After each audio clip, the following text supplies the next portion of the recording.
मैं हरिंदर से अपने कॉलेज में मिली थी। वो मेरे कॉलेज में पढ़ता था। फिर धीरे धीरे वो मेरा बहुत अच्छा दोस्त बन गया था। हम दोनों का साथ बेहद खूबसूरत था। न जाने कब वह दोस्ती मोहब्बत में बदल गई, पता ही नहीं चला। हरिंदर बहुत अच्छा लड़का था, लेकिन मेरे सामने वह एक मुस्कुराता हुआ चेहरा बन जाता था। मैंने अपनी जिंदगी के सुनहरे सपने उसके साथ देखने शुरू कर दिए थे। कभी कॉलेज के बाहर ढाबे में बैठकर अपने आने वाले दिनों की बातें करते, कभी कोर्स की किताबों के बीच जिंदगी के बड़े फैसले चुपके से तय कर लेते। पढ़ाई पूरी होने से पहले ही हरिंदर ने मेरी माँ से मेरा रिश्ता मांग लिया था। ये वक्त मेरी जिंदगी का सबसे खूबसूरत पल था। मेरे माँ बाप खुश थे, लेकिन भाभी को ये बात बिल्कुल भी अच्छी नहीं लगी थी। वह चाहती थी कि मेरा रिश्ता वह अपने भाई से तय कर दे, मगर मेरे भाई ने मेरा साथ दिया। मेरे माँ बाप ने भी मेरे प्यार को समझा और मेरी खुशी को अहमियत दी। इस तरह मैं और हरिंदर हमेशा के लिए एक हो गए थे। हमारी शादी बड़े साधारण तरीके से हुई। हर तरफ मोहब्बत ही मोहब्बत बिखरा हुआ था। जब मैं हरिंदर के घर आई, लगा जैसे हर चीज अपने जगह पर आ गई हो। हरिंदर ने मुझे हाथों पर उठाकर रखा था। वह हर वक्त मेरी खुशी की फिक्र करता था। मेरी हर छोटी से छोटी इच्छाओं को पूरा करने की कोशिश करता था। शादी के कुछ ही साल बाद भगवान ने हमें अपने खास इनाम से हमारी झोली को भर दिया था। मैं प्रेग्नेंट हो गई थी। हरिंदर को मुझे खुशी देनी थी। वो मुझे हर वक्त सावधानी बरतने के लिए कहता था। हर वक्त मेरे आसपास घूमता रहता था, जैसे मैं कोई कीमती खजाना हूँ। जब हमारे घर एक नया सा नन्हा सा फरिश्ता आया, तो हमारी खुशियों में चार चांद लग गई। एक मासूम सा बेटा जो अपनी नन्ही सी हरकतों से हमारे दिलों में बिल्कुल उजाला करके रख देता था। हरिंदर की आंखों में अपने बेटे के लिए इतना प्यार देखकर मेरी आंखें खुशियों से भर जाती थी। वक्त के साथ साथ हमारे घर में और ज्यादा खुशियां आ गई। मैंने एक और बेटे को जन्म दिया। फिर भगवान ने हमारे घर में लक्ष्मी दे दी। हमारी खुशियों को दुगना कर दिया था। अपने 3 बच्चों के साथ मेरी जिंदगी जैसे पूरी हो गई थी। हमारी जिंदगी में अगर कोई कमी थी तो बस इतनी कि हम चाहते थे कि अपना कारोबार और ज्यादा बढ़ा ली जाए। हरिंदर के सपने बड़े थे और चाहता था कि अपने बच्चों को वह सब कुछ दे जिसके वे हकदार हैं। इसी इच्छा ने उसे बाहर विदेश भेज दिया था। वह कहता था, कुछ साल की मेहनत के बाद हम ऐसा भविष्य बना लेंगे जहां हमारे बच्चे किसी कमी का भी शिकार नहीं होंगे। मुझे याद है जब हरिंदर लंदन चला गया था, मैंने अपने दिल को समझाया था ये दूरी थोड़ी दिन के लिए है। मैंने उसकी आवाज़ सुनकर खुद को तसल्ली देती थी।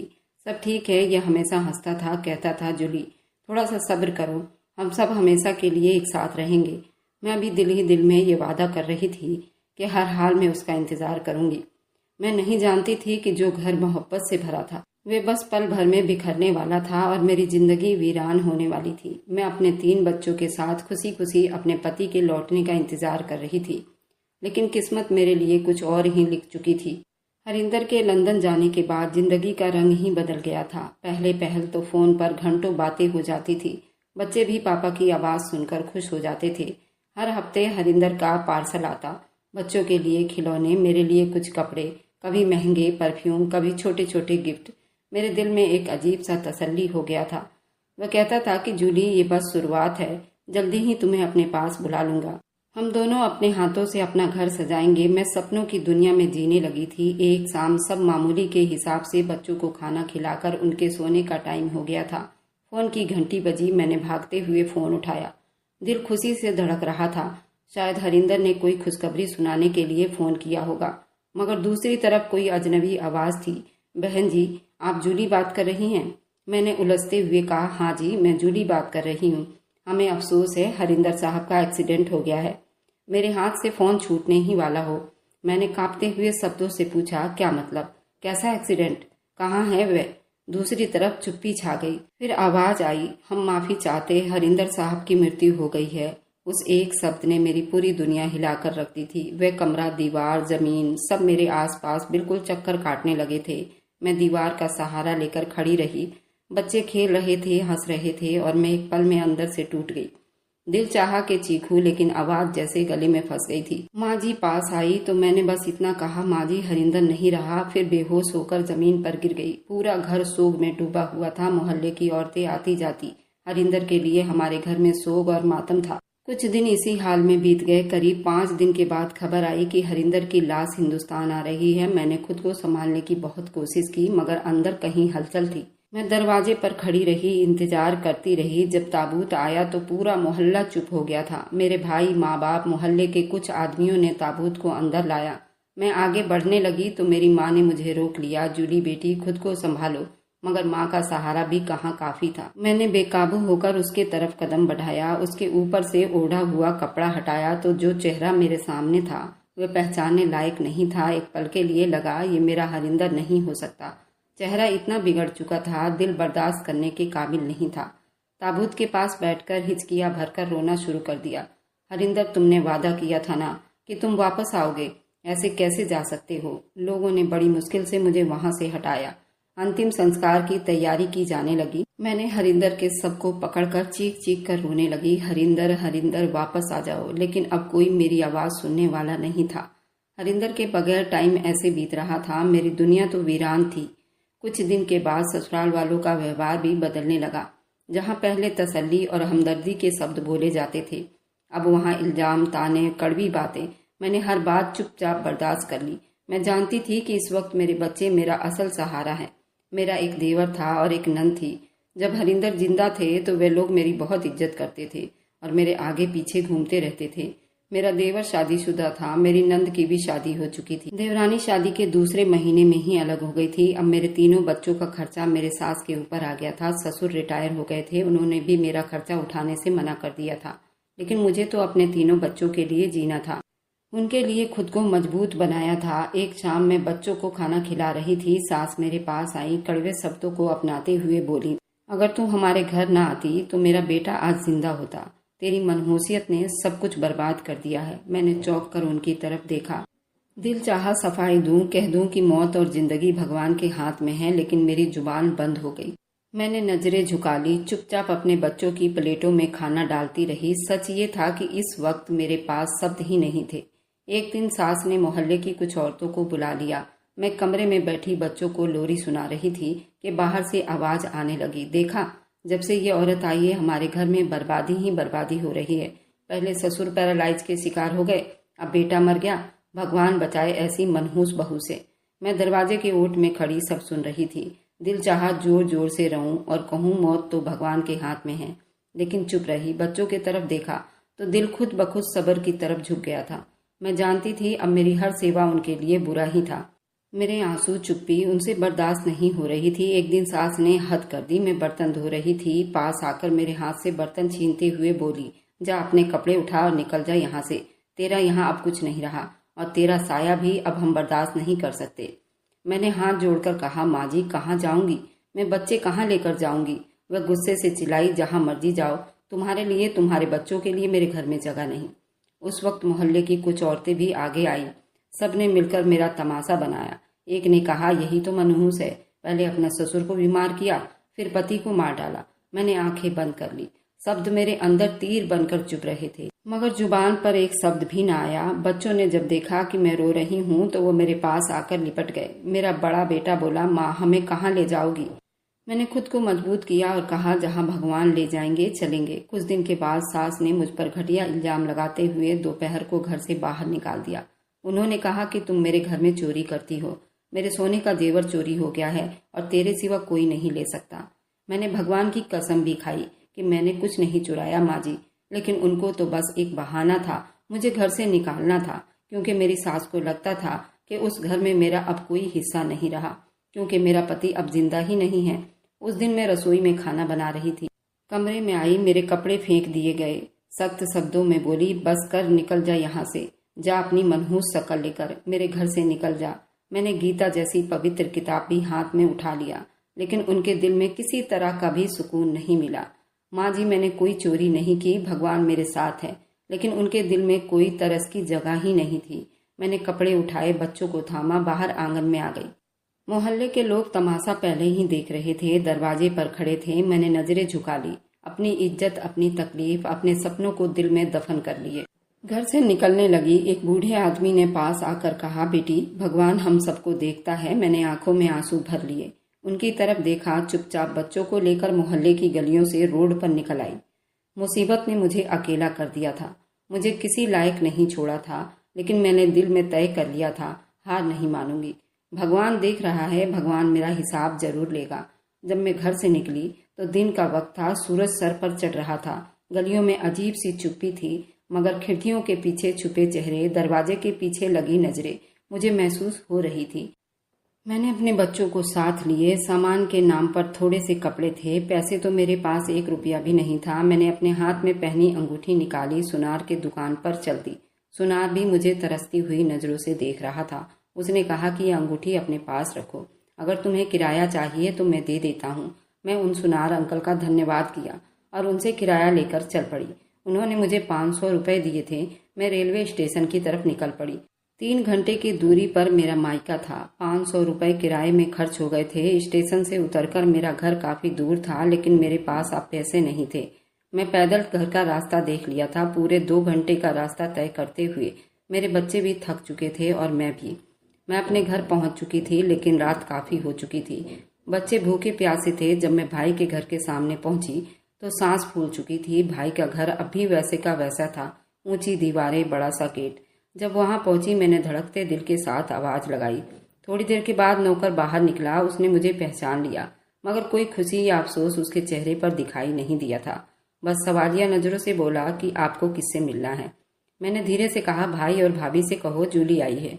नौकर कुछ पल तो चुप रहा, अंदर गया और फिर वापस आया। बोला, मैडम जी कहती हैं कि भाई साहब सो रहे हैं, बाद में आना। मेरी आंखें भीग गई। मैंने बच्चों की तरफ देखा जो थके थके मेरे साथ खड़े थे। मैंने फिर कहा, बस एक बार कह दो बहन बाहर खड़ी है। फिर से नौकर गया, लेकिन जब वापस आया तो उसकी बात और भी कड़वी थी। मैडम जी कहती है हमें तंग ना करो, वरना गार्ड को बुलाएंगी। मेरी सांस अटक गई। जिन हाथों ने मुझे कभी गुड़िया लाकर दी थी, आज उन्हीं के दरवाजे मेरे लिए बंद हो चुके थे। मैंने हार नहीं मानी, गेट पर बैठ गई। बच्चों को सीने से लगाकर आसमान की तरफ देखते हुए भगवान से प्रार्थना करने लगी। कुछ देर के बाद भाभी गेट पर आ गई। दरवाजा खोला, गुस्से में बोली, जूली अब यहाँ क्या करने आई हो? यहाँ तुम्हारी कोई जगह नहीं। अगर इज्जत चाहती हो तो यहाँ से लौट जाओ। तेरे भाई के सर पर पहले ही बूढ़े माँ बाप का बोझ है, अब तेरी जिम्मेदारी नहीं उठा सकते। मैंने कांपती आवाज में कहा, भाभी मैं आपके घर में झाड़ू बर्तन का काम कर लूंगी। मेरे बच्चों को छत चाहिए, मैं खुद काम कर लूंगी। उसके बदले सारे काम कर लूंगी, बस एक छत दे दो। मेरे बच्चों को अनाथ होने से बचा लो। भाभी ने गुस्से से हंसते हुए कहा, अब आई ऊँट पहाड़ के नीचे। पहले तो तेरे तेवर ही समझ नहीं आ रहे थे। तूने मेरे भाई को ठुकराया। जा, अब इस घर में तेरी कोई जगह नहीं है। इतने में अंदर से माँ की धीरे से आवाज आई, कौन है दरवाजे पर? मैंने जल्दी कहा, माँ मैं हूँ। जूली भाभी ने दरवाजे की ओट में होकर जवाब दिया, कोई मांगने वाली है माँ जी। आप फिक्र ना करें। उन्होंने जोर से दरवाजा बंद कर दिया। मैं पत्थर की हो गई, न चीख सकती थी न रो सकती थी, सिर्फ चुप्पी में डूब रही थी। मेरे बच्चे भूख से बेहाल थे। मेरे घर के कुछ दूरी पर मेरी सहेली रहती थी, मैं उसके घर पर चल दी। मैंने उससे झूठ कहा कि मैं मायके आई थी, पर मायके में ताला लगा हुआ है और उसको मेरे पति के मरने की खबर पहले ही मिल गई थी। उसने मेरे ऊपर बहुत तरस खाया और मेरे बच्चों को पेट भर खाना खिलाया। वह भी अपने सास ससुर के साथ रहती थी। मैं ज्यादा दिन उसके घर पर नहीं रुक सकती थी। उसने मुझे और दिन रोकना चाहा, लेकिन मैं नहीं रुक सकी और चुपके से झूठ बोलकर वहां से निकल आई। पर मुझे अब कहीं भी सहारा नजर नहीं आ रहा था। मेरी छोटी बेटी 3 साल की थी और दोनों बेटे, एक 8 साल का था, दूसरा बेटा 6 साल का था। मैं बीच रास्ते में खड़ी होकर सोच रही थी, आखिर मैं कहाँ जाऊं? अगर किसी रिश्तेदार के घर चली गई, वे लोग भी मुझे ताने मारेंगे। ये सोचते सोचते सुबह की निकली हुई शाम हो गई। बच्चे भी रोड पर चलकर थक चुके थे। कोई सहारा नजर नहीं आ रहा था। सड़क से चलते चलते अपने घर से काफी दूर निकल आई थी। जहाँ खड़ी थी वहाँ सड़क बनने का काम चल रहा था। सड़क के किनारे काफी मजदूर कुछ झोपड़ी बनाकर खाना बना रहे थे। मैं उन लोगों के पास जाकर बैठ गई। बच्चे भूख से तड़प रहे थे। उन लोगों को खाना बनाते देख बच्चे मुझसे खाना मांगने लगे। वहाँ एक औरत थी, उसने मेरे बच्चों पर तरस खाया और उन्हें खाना खिलाया और मुझसे बातें करने लगी और कहा कि आखिर तुम क्या रास्ता भटक गई हो? मैंने कहा, मैं भी मजदूर हूँ, मेरा कोई घर नहीं, ना कोई सहारा है। उस औरत ने मुझे भी खाना खिलाया और उसने मुझे सहारा दिया और कहा, कल सुबह होते ही मैं तुम्हारे लिए उस ठेकेदार से बात करूंगी, तुम भी हमारे साथ मजदूरी कर लेना। मैंने उस औरत का बहुत धन्यवाद किया। उसने कहा कि जो झोपड़ी बनाया है उसमें तो मेरे बच्चे सो रहे हैं, मैं तुम्हारे लिए कोई और जगह का इंतजाम करती हूँ। उसने मुझे सीमेंट से बने हुए बड़े से सीवर को दिखाया और कहा, यहाँ अपने बच्चों को लेकर रात बिता लो। मैं उन मजदूरों से थोड़ी दूरी पर उस सीवर में अपने तीनों बच्चों को लेकर रात बिताई थी। सुबह होते ही उस औरत के पास गई और कहा, मुझे भी कोई काम दिलवा दो। वह औरत मुझे ठेकेदार के पास ले गई और मेरे बारे में ठेकेदार से बात की। ठेकेदार ने मुझे मजदूरी का काम दे दिया। उस दिन मैंने पूरे दिन मेहनत की। शाम को मुझे 300 रुपये मजदूरी मिली। पूरा बदन मेरा टूट रहा था। मैंने कभी इस तरह मेहनत का काम नहीं किया था। शाम को उसी सीवर में मैंने चूल्हा जलाकर अपने बच्चों के लिए खाना बनाया। मेरे बच्चों ने और मैंने पेट भरकर खाना खाया। मैंने भगवान का बहुत धन्यवाद किया। आखिर भगवान ने मुझे अपना सर छुपाने के लिए जगह तो दे दी और इज्जत से कमाने के लिए मजदूरी भी दे दी। अब मैं इसी तरह मेहनत करके अपने बच्चों का पेट पाल रही थी। एक दिन वहां पर पैसों के लेकर कोई झगड़ा हो गया, जो कि हिसाब किताब में ऊपर नीचे हो रहा था। मैंने उन मजदूरों का झगड़ा शांत किया, क्योंकि उन लोगों में पैसे को लेकर झगड़ा हो रहा था और वे हिसाब सही से जोड़ नहीं पा रहे थे। तभी मैंने उनके झगड़ों को शांत किया था और उनका हिसाब किताब जोड़कर उन मजदूरों को समझाया था। वहां ठेकेदार भी उनका झगड़ा छुड़ाने में लगा हुआ था। जब मैंने हिसाब किताब जोड़ दिया और उन लोगों को शांत किया तो ठेकेदार मेरे पास आया और कहने लगा, क्या तुम पढ़ी लिखी हो? मैंने कहा, हाँ मैं पढ़ी लिखी हूँ, लेकिन मेरी पढ़ाई लिखाई किसी काम की नहीं है, क्योंकि किसी अच्छे जॉब के लिए कपड़े का साफ होना बहुत ज़रूरी है और वहाँ बच्चे भी नहीं ले जा सकते। तो मेरे इस पढ़ाई का क्या फ़ायदा? मैं यहाँ मजदूरी करती हूँ और मेरे बच्चे भी आसपास खेलते रहते हैं, तो मुझे कोई चिंता नहीं होती, ना कपड़ों की चिंता। वह ठेकेदार मुझे बड़ी आश्चर्य से देखने लगा। कहने लगा, बहन तुम्हारी बात तो बिल्कुल ठीक है। क्या तुम्हारा कोई घर नहीं या तुम्हारा कोई रिश्तेदार नहीं जहाँ तुम अपने बच्चों को छोड़कर तुम कोई अच्छी नौकरी कर सको? मैंने उस ठेकेदार से कहा, नहीं, मेरा इस दुनिया में कोई नहीं सिवाय मेरे 3 बच्चों के। उस ठेकेदार ने मेरे बच्चों को तरस भरी नजरों से देखा, पर मुंह से कोई शब्द न कहा। आज मुझे इस सड़क किनारे काम करते हुए 1 महीना बीत गया था और वहां पर सभी मजदूर और ठेकेदार मुझे जानने लगे थे, मेरे बच्चों को भी जानते थे। इसी तरह मैं उस सीवर के पाइप में अपने तीनों बच्चों को लेकर अपनी जिंदगी बिता रही थी। उस ठेकेदार ने मुझे अपने हिसाब किताब के लिए रख लिया और मुझे तनख्वाह देने लगा और मेरे रहने के लिए उसने कच्चा सा बड़ा सा बाउंड्री वाला मकान, उसमें एक कमरा बना हुआ था। उस बाउंड्री में कई सब्जियां लगा रखी थी। उसके देख रेख के लिए उसने मुझे वहां पर रखवा दिया। मैं सुबह अपने बच्चों को लेकर रोड के किनारे आ जाती। मजदूरों के हिसाब किताब का लिस्ट मेरे पास था।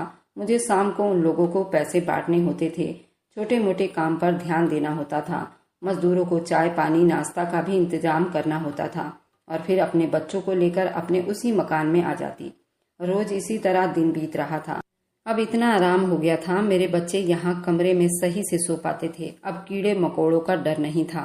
मैंने अपने दोनों बड़े बेटों का सरकारी स्कूल में नाम लिखवा दिया था। बेटी को लेकर रोज अपने काम पर चली जाती। अब इसी तरह मुझे मजदूरी करते 2 साल बीत चुके थे। उस रोड का काम भी लगभग अब पूरा हो चुका था। हमें अब दूसरे साइट पर जाना था। ठेकेदार ने मुझे 1 हफ्ते पहले ही बता दिया था कि हमें ये मकान छोड़कर अब दूसरे साइट पर जाना होगा। मैं भी अपने 3 बच्चों को लेकर और अपने खाने पीने का सामान लेकर तैयार हो गई थी। उस साइड के बड़े से ट्रक में बहुत सारे मजदूर और मैं भी अपने 3 बच्चों को लेकर उस ट्रक में बैठ गई थी।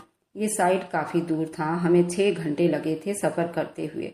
आखिर हम अपने साइट पर पहुंच गए।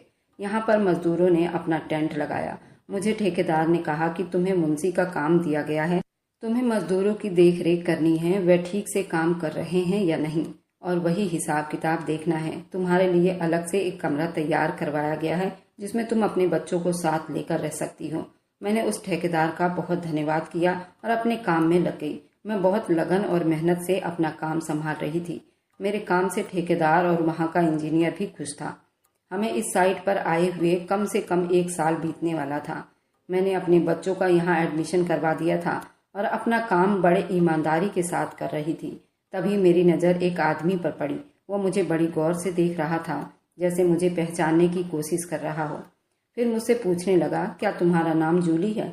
मैं बड़ी हैरान हुई और कहा कि हाँ, मेरा नाम जूली है। फिर मैंने ज़्यादा उससे कोई बातचीत नहीं की। मैं अपने काम से काम रखती थी। मैंने उससे कोई जवाब नहीं दिया था और अपने काम में लग गई थी। वो मैनेजर जब भी आता तो मुझे घूर घूर कर देखता। एक दिन वह ठेकेदार से भी मेरे बारे में बात कर रहा था। वह ये औरत कहाँ से आई है? ठेकेदार ने उसे सारी बात बता दी। मुझे और मेरे बच्चों को बड़ी अफसोस भरी नज़रों से देख रहा था। इसी तरह उस मैनेजर को 1 महीना बीत गया। उसका काम लगभग खत्म होने ही वाला था। वो मेरे बच्चों को कभी अच्छे कपड़े दिलवाता और कभी खाने की चीजें दिलवाता। मुझे उस मैनेजर में कोई दिलचस्पी नहीं थी, लेकिन वो मुझे मन ही मन चाहने लगा था। मेरी दुनिया तो पहले ही वीरान हो गई थी। मुझे रंगीनियों से कोई मतलब नहीं था। मैं तो सिर्फ अपने बच्चों के लिए जी रही थी। लेकिन एक दिन ठेकेदार ने ऐसी बात कही, मेरे पैरों तले से जमीन निकल गई थी। उसने कहा कि मैनेजर तुमसे शादी करना चाहता है और तुम्हारे बच्चों को सहारा देना चाहता है। अगर तुम्हें अच्छा लगता है तो तुम मुझे अपनी राय दे सकती हो। मैं उसकी बातें सुनकर हैरान हो गई। मुझे किसी के सहारे की जरूरत नहीं थी। मैं खुद मेहनत करके कमा रही थी और अपने बच्चों का पेट पाल रही थी। मैंने उस ठेकेदार को कोई जवाब नहीं दिया। मैंने कहा कि मुझे शादी नहीं करनी। मेरे खुद 3 बच्चे हैं, मैं इसी तरह कमा कर खिला सकती हूँ। ठेकेदार ने मेरा पैगाम उस मैनेजर तक पहुंचा दिया था। वह शायद मुझसे प्यार करने लगा था। मैनेजर ने मुझसे कभी कोई बदतमीजी से बात नहीं की थी। वो बड़ी प्यार भरी शब्दों में मुझसे बात करता था। मेरे बच्चों पर बड़ी प्यार लुटाता था। एक दिन मेरे मना करने के बाद भी वो मेरे पास खुद चल कर आया और कहने लगा, जूली, मैं तुम्हें पहचान गया हूँ। तुम नंदिता की नंद हो ना। मैंने तुम्हें तुम्हारी शादी में देखा था। उसके बाद मैं तुम्हें यहाँ देखकर हैरान हो गया था। मैं नंदिता का चाचा का लड़का हूँ। मेरी बीवी 5 साल पहले एक रोड एक्सीडेंट में मारी गई है और मेरे 2 बच्चे हैं, और अगर तुम चाहो तो उन्हें माँ का प्यार दे सकती हो और मैं तुम्हारे बच्चों को बाप का प्यार दे सकता हूँ। हम दोनों की वीरान जिंदगी में भी रोशनी हो सकती है। मैंने उसके बातों को बड़ी गौर से सुना, लेकिन मैं तो अपने पति से आज भी उतना ही प्यार करती थी। ठेकेदार ने भी मुझे बहुत समझाने की कोशिश की। भगवान तुम्हारी किस्मत दोबारा से लिख रहा है, तो तुम क्यों उसे बर्बाद कर रही हो? तुम दोनों की जिंदगी एक जैसी है, तो क्यों ना एक साथ मिलकर उसे बिता लो। मैं पूरी रात ना सो सकी। सारी रात उस मैनेजर के बारे में सोचती रही। मुझे भी अपने बच्चों को अच्छी जिंदगी देनी थी। यूं भटक भटक कर जिंदगी बर्बाद हो जाती। शायद भगवान ने मेरी किस्मत दोबारा लिखी थी। फिर मैंने कुछ दिन इस बात पर सोच विचार करने के बाद उस मैनेजर की बात मानकर उससे शादी कर ली। उसने अपनी दूसरी शादी बड़ी चुपके से की। मुझे भी अपनी शादी में कोई हंगामा नहीं करनी थी। मैं बस ये शादी अपने बच्चों के भविष्य के लिए की थी। मैं जितेंद्र से शादी करके उसके घर चली गई। जितेंद्र की एक ही बहन थी, वह भी शादीशुदा थी। उसके माँ बाप जिंदा नहीं थे। उसके 2 बच्चे थे, एक बेटा और एक बेटी। मेरे बच्चों के ही उम्र के थे और बहुत प्यारे थे। मैंने उन दोनों बच्चों को भी अपने कलेजे से लगा लिया और अपने दूसरे पति जितेंद्र को अपने दिल से स्वीकार किया। शायद भगवान ने हरिंदर के रूप में जितेंद्र को मेरे साथ जीने के लिए भेज दिया था और मेरा जीवन फिर से खुशियों से भर गया था। जब मैंने अपने बीते हुए कल के बारे में उस दुख को बताया तो जितेंद्र के दिल में एक आग सी उठी। वह अपनी बहन नंदिता यानी मेरी भाभी से मेरे दुख का बदला लेना चाहता था। वो मेरे 3 बच्चों और अपने दोनों बच्चों को लेकर मेरे घर पहुंच गया। अब मैं कोई आम औरत नहीं थी, मैं एक मैनेजर की पत्नी थी। जितेंद्र के पास भी दौलत की कोई कमी नहीं थी। जब भाभी ने मुझे जितेंद्र के साथ देखा तो उसके पांव से लगी और सर पर जाकर बुझी। वह बिल्कुल चौकन्नी रह गई। मैंने अपने माँ बाप को गले से लगा लिया और भाभी के करतूतों के बारे में बताया और सड़क पर बीते हुए उस रात को बताया, सीवर में लेटे हुए उस रात को बताया। उन सबके चेहरों पर आंसू के लहरें दौड़ गई। सबकी नजरें भाभी की तरफ उठी थी। मेरा भाई भी गुस्से से आग बबूला हो रहा था। मेरे भाई को इसके बारे में कुछ भी पता नहीं था, न माँ को भाभी ने कुछ बताया था। जितेंद्र भी आपे से बाहर हो रहा था। मेरे माँ बाप को भी जितेंद्र ने गुस्से से बोला, क्या तुमने कभी पलटकर अपनी बेटी की खबर लेनी चाहिए? वह किस हाल में है, वह कहाँ है? भाभी और भाई दोनों ही जितेंद्र के कदमों में बैठ गए। उन्होंने कहा कि हमें माफ कर दो, हमने लापरवाही की। हमें नहीं पता था कि जूली के सास ससुर ने उसे घर से बाहर निकाल दिया है। इधर जूली के भाभी ने भी उसे घर में नहीं घुसने दिया था। कई साल उसने सड़कों पर मजदूरी करके बिताया। रोड के किनारे पड़े सीवर में बच्चों को सुलाया, उसमें खाना बनाकर बच्चों को खिलाया और खुद भी खाया। तुम्हारे जैसे माँ बाप और भाई बहन तो चुल्लू भर पानी में डूब मरना चाहिए। जो अपनों के साथ इस तरह करे, भगवान भी शर्म से पानी पानी हो जाए। सारे रिश्ते होते हुए भी जूली का किसी ने साथ नहीं दिया। उसकी मेहनत और लगन ने उसे इतना कठोर बना दिया। आज तुम्हारे जैसे लोगों को वो खड़े खड़े खरीद सकती है। जितेंद्र और मैं माँ बाप से मिलकर वापस आ रहे थे। रास्ते में एक बूढ़ी औरत को देखकर अपनी गाड़ी का शीशा नीचे किया। वह कोई और नहीं, मेरी सास थी। वह सड़क किनारे बैठी भीख मांग रही थी। मैं उनके पास गई। मैंने उन्हें सहारा दिया। उनकी आंखें जा चुकी थी, वह पहचान नहीं सकी थी, लेकिन मैं उस चेहरे को कभी नहीं भूल सकती थी। मैंने उनसे पूछा, माँ क्यों इतनी बुजुर्ग होकर सड़क पर भीख मांग रही हो? क्या तुम्हारा कोई नहीं? वह रोने लगी, कहने लगी, बेटा मेरे ही कर्मों का फल है। मेरा बड़ा बेटा इस दुनिया से चला गया। मैंने अपनी बहू को घर से धक्का देकर भगा दिया न जाने वे किस हाल में होंगे। मेरे छोटे बेटे ने मुझे पलटकर नहीं देखा। बेटी भी विदेश चली गई। मेरे पति भी कुछ दिन पहले मर गए। अब मुझे देखने वाला कोई नहीं। मैं बेसहारा हूँ। ऊपर वाले सभी के कर्मों की सजा इस दुनिया में ही देते हैं। मैं उनकी हालत देखकर रो पड़ी थी। इंसानियत के नाते मैंने उन्हें सड़क से उठाकर अनाथ आश्रम भेजा, क्योंकि वह बहुत ज़्यादा बूढ़ी हो गई थी और लाचार हो गई थी। मेरे माँ बाप भी बहुत बूढ़े हो गए थे। मेरी भाभी को भी भगवान ने सजा दी थी। उनका कोई संतान ही नहीं हुआ था। वह बच्चे के लिए दर दर भटक रही थी और भगवान ने मुझ पर अपनी कृपा बना रखी थी। मेरे खुद के 3 बच्चे थे और जितेंद्र के भी 2 बच्चे थे। मैं उन बच्चों की बहुत अच्छे से देख रेख कर रही थी और जितेंद्र भी मुझसे बहुत मोहब्बत करता था। मैं धीरे धीरे अपने पहले पति हरिंदर को भूलने लगी थी, क्योंकि शायद भगवान ने हरिंदर के रूप में ही जितेंद्र को मेरी जिंदगी में भेजा था। जितेंद्र बिल्कुल हरिंदर की तरह ही मुझसे टूटकर मोहब्बत करता था। एक दिन स्कूल में मेरे बच्चों को लेख लिखने को मिला था। किसी महान व्यक्ति की टिप्पणी करनी थी। मेरे बेटे ने अपनी माँ के ऊपर टिप्पणी की थी। उसने मुझे भगवान बना दिया था। उसने कहा कि मैंने भगवान को बिल्कुल पास से देखा है और जो मेरी माँ है, उन्होंने इतनी मेहनत और बलिदान देकर हमें कभी भूखा पेट सोने नहीं दिया। मैं अपने बेटे की वो लेख पर रो पड़ी थी।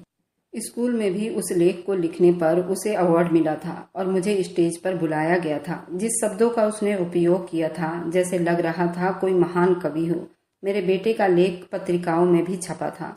मेरा और जितेंद्र का सर फक्र से ऊंचा हो गया था। पति से समाज में सर उठाकर जीने की इज्जत मिलती है और पैसे से गरिमा, और जब ये दोनों मेरे पास नहीं थे तो हर रिश्तों ने मुझे ठुकरा दिया था। और जब मैंने अपनी मेहनत से ये सब कुछ पाया तो वह सारे रिश्ते दोबारा जुड़ गए। इंसान को कभी अपनी इंसानियत नहीं भूलनी चाहिए। आप लोगों से पूछती हूँ, क्या मैंने जितेंद्र से शादी करके सही फैसला किया है या नहीं? मेरी आप बीती सुनाने का सिर्फ एक ही मकसद था, वह ये है कि अगर तुम्हारे पास पैसा और सम्मान करने के लिए तुम्हारा पति है, तुम्हारे सारे रिश्तेदार अपने हैं, और अगर इन दोनों में से कोई चीज भी तुम्हारे पास से छिन जाए, सारे रिश्तेदार सबसे पहले तुमसे अपना नाता रिश्ता तोड़ लेंगे। अगर ये बात मेरी सच्ची है तो कमेंट में जरूर लिखिएगा। अंत में कहूंगी, तुम्हारी मेहनत ही तुम्हें उस मुकाम तक दोबारा ला सकती है। और मेरी वीडियो आप लोग जहाँ कहीं से भी देखते हैं, कमेंट में अपने शहर और राज्य का नाम जरूर बताइए।